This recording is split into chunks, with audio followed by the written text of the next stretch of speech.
You love your partner, you feel safe, they're super patient. So why does sex still hurt? We're going to talk about the missing piece today. If you don't know me, I'm Kana Cassard. I'm a sex therapist and a pelvic pain mental health coach. And I've been through pelvic pain treatment. So I've been in your situation. I've had a caring, loving, wonderfully supportive partner, and I was still struggling with painful sex. I know how incredibly frustrating it is to be dealing with painful sex while in a loving relationship. And so the important part is to teach your brain how to talk to your body so that your body gets the message that your partner is a safe partner and that you want to be having pain-free sex with them.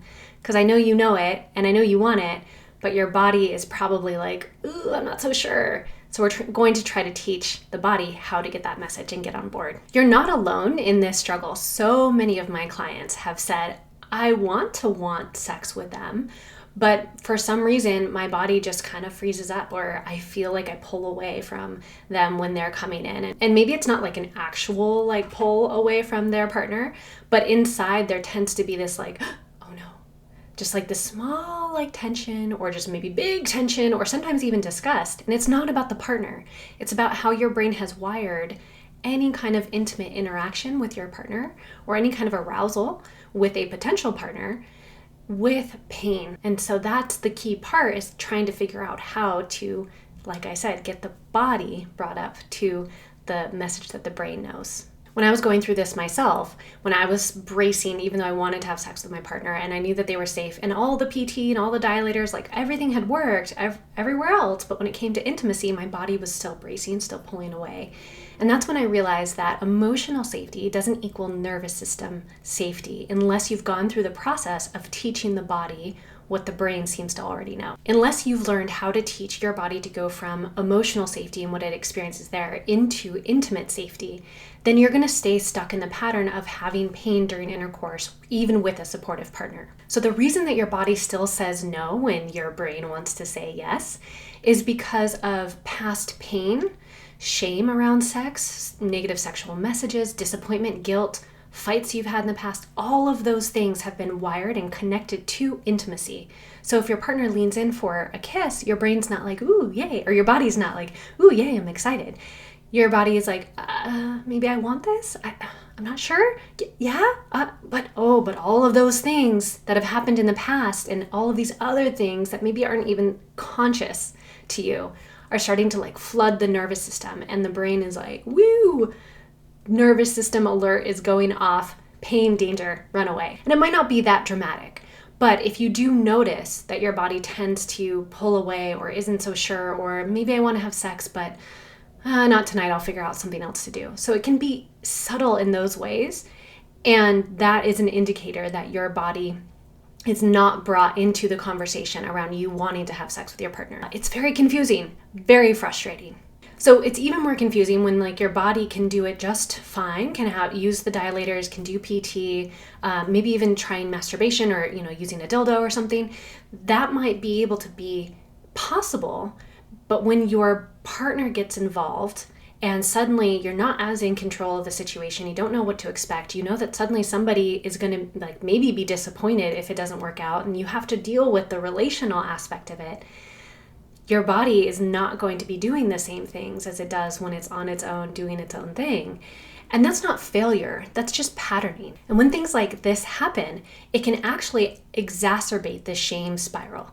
And so it goes from, oh no, I'm having pain, to, oh no, I'm disappointing my partner, to, oh no, here it goes again, what's wrong with me, I'm so broken. And it can just go down in this catastrophizing spiral that can then actually end up setting you back, or it just kind of keeps you stuck. Especially if the thought process is like, I should be better by now. All your nervous system is hearing is we're still not safe. And if that shame spiral is still going, the nervous system is still saying, we're not safe. See, we're in this shame spiral, therefore we're not safe. And so it's just this like constant negative feedback loop happening. And unless you know how to get out of it, it'll keep happening until you teach your body how to feel overall safe in multiple situations, not just PT, not just when your partner's being affectionate, but when you want to engage in some kind of sexual play. So what this loop is called, or what this cycle is called, is the sexual aversion cycle. So where it usually starts is you realize it's been a couple of days or maybe weeks or months that you haven't had sex, that you haven't engaged with your partner, and you're like, maybe I should try. And then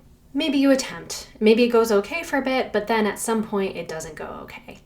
And then that brings it into the emotional impact of shame, disappointment, guilt, and the spiral, right? So then you're feeling kind of stuck because you're like, shoot, this is what I wanted to avoid.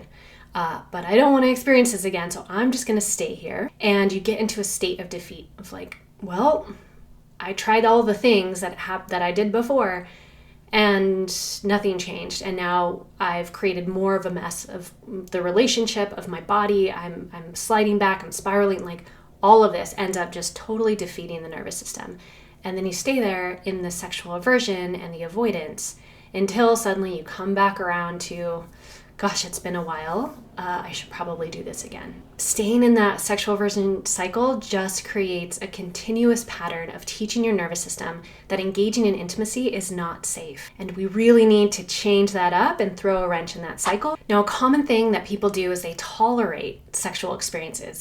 They go through it and they're like, I'm just going to push through because, if we have more positive experiences, it'll just be better. But that can backfire, especially because if you're expecting yourself to go from unpleasant, meaning physically unpleasant, painful, or like emotionally unpleasant, and you're trying to get yourself to pleasure, trying to find some way to enjoy it, it might backfire because you're putting so much pressure and tension on your nervous system. And that is like the opposite of what can create arousal in the body. So doing that, going from like 0 to 60 and putting that pressure on yourself, or if somebody is, putting that pressure on you too, intimacy starts to become performance-based rather than a pleasurable experience. Instead of trying to get to pleasure, you want to try to get to neutral.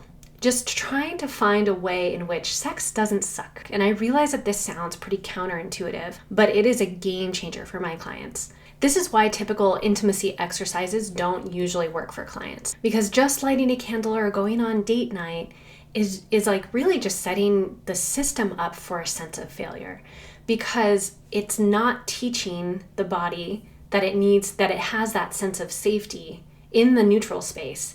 It's prepping your body to be constantly anxious of like, okay, well, we're going on a date. So that means that if we have enough good conversation, or if we have a little bit of wine, or, if we have a good time, I should be able to have sex because I love my partner. I'm excited about this person if they're a new person you're dating. And, the mood is set, the candles are lit, the, fire is going, like whatever you do to set up a beautiful space, it might not work while your body is still anticipating that there's some kind of pain or emotional disappointment around penetration, around any kind of sexual system. So without the proper nervous system prep, even sex therapy homework can really backfire and set things back, which is why I highly, highly recommend to focus on building and finding neutral in your body and in the emotional and relational experiences that you're having with yourself and with your partner. One woman I worked with told me that she was so frustrated with herself and she was just engaging in so much negative talk, like, what is wrong with me?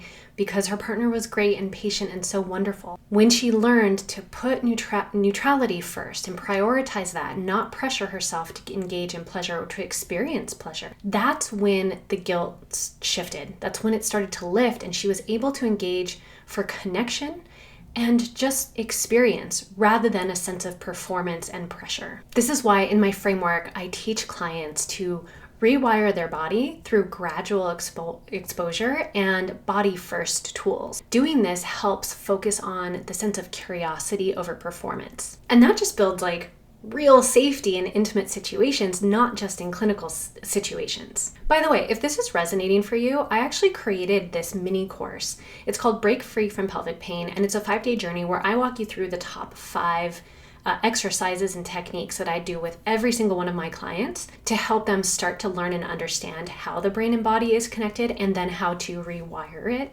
So check it out. It's at kanakassar.com/break free, and the link is also in the description. Your body needs to relearn safety, not just be told that it's safe. So not just tell yourself, well, I love my partner, they're wonderful, patient, kind, supportive. That's not going to do it for the body, especially if you've had pain for longer than 6 months. So how do you help teach your body to relearn safety and not just be told it? That's what I'm going to talk about in the next video. I'm going to walk you through the very, very first somatic exercise that I teach all of my clients that helps start to rewire the brain for neutrality and safety, and then ultimately can get to pain relief and pleasure. It's simple, it's powerful, and most importantly, it really works. So click to watch now and I'll see you there.